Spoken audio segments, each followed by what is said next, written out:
Good morning, guys. How are you doing? How are you holding up?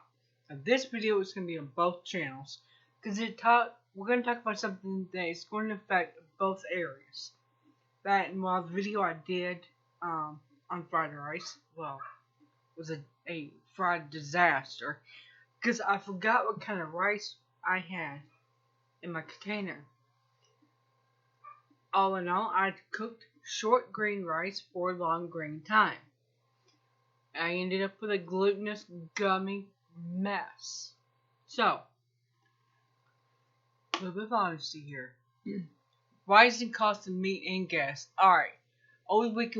We've seen that colonial pipeline that goes from Texas to New Jersey get attacked, right? We're going to get back to that. Plus, I have good news about Heather, the needy homesteader. But first, let's talk about meat. We've seen the cost of meat go up. Why? Well, let's see. A couple of weeks ago, we talked about the issue with getting gas from point A to point B, and then this pipeline happens. How convenient, right? Yeah. Liesa Sutton and her husband Phil at Sutton Days, they raise pigs. So not a big agri farm thing, but they're a small one. They raise it for people they know in their community. Unfortunately, over the weekend, she had to make the call she did not want to make. And that was informing clients that they were going to have to raise the cost of the pigs because of the cost of feed for was going up about like $100 a pig per bag of feed. Yeah. Lovely, lovely days, right? Luckily for them, only 2 backed out. Now, why is that important? What does all this have to do with each other? Well, here's the thing. There's been a national emergency declared because of the hacking of the pipeline. So 2 weeks prior, there's articles about the rising cost of gas because of shortage of qualified drivers because they need a separate set of skills that your regular Wal-Mart drivers don't need. And now this happens? Really? Moving on. I came across an article by a lady, Lauren Fix, and she went to a car show. She came across cars from 1940s that still had the ration stickers on them. I'm going to give you a link to the article. It's pretty interesting to see how they were rated for the cars. Now, when you figure that pipeline that was attacked goes from Texas to New Jersey, and it has refineries all along the way, that's one of our major suppliers for gas. And I'm going to give you a link to Marfugal, Adam Marfugal. His partner Dex, down in Georgia, was talking, and they had videos from people where gas stations were running out of gas, and gas stations were rationing. Well, limiting rationing is the same process, different word. Kind of like you limit and ration are synonyms. They're the same word that means a word that means same thing but different spelling, right? Anyway, there were people who were going to a gas station and running out.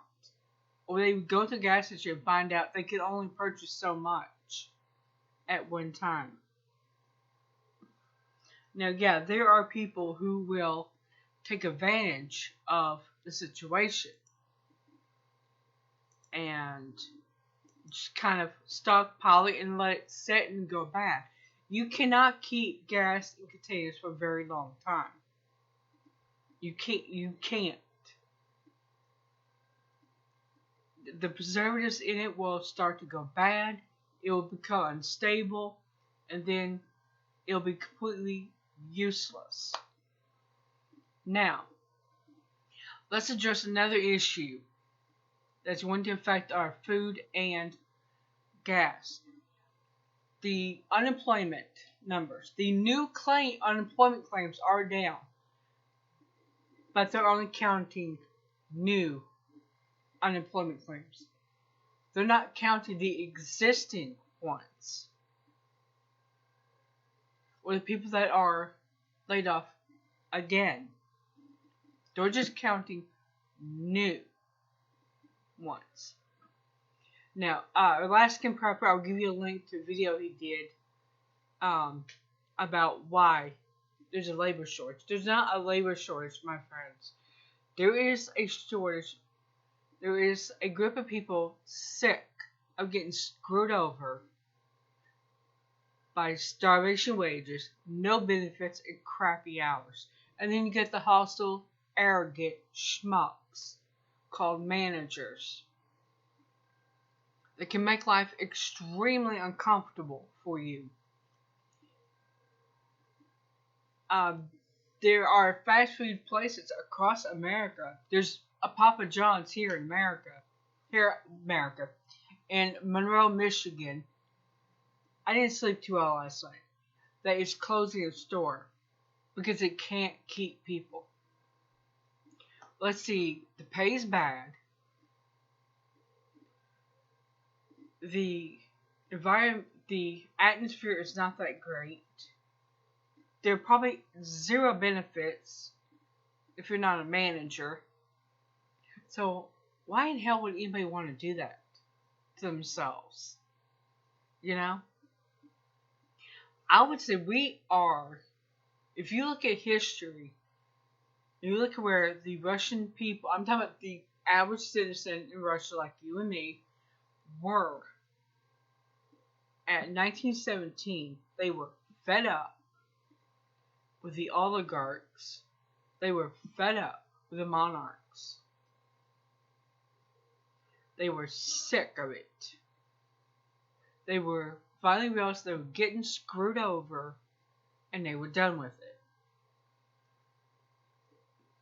it. That is something that's going to happen here.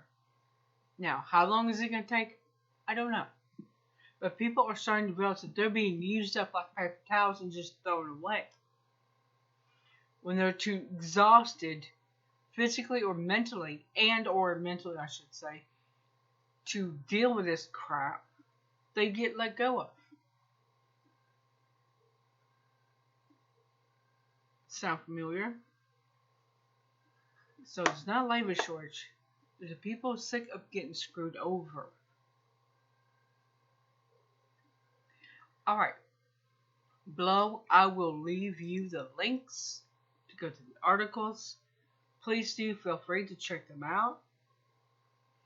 And I look forward to your take on things. So tomorrow for Anarchyland, we're going to dig really, really deep into this whole debacle with the pipeline. I'll see you later.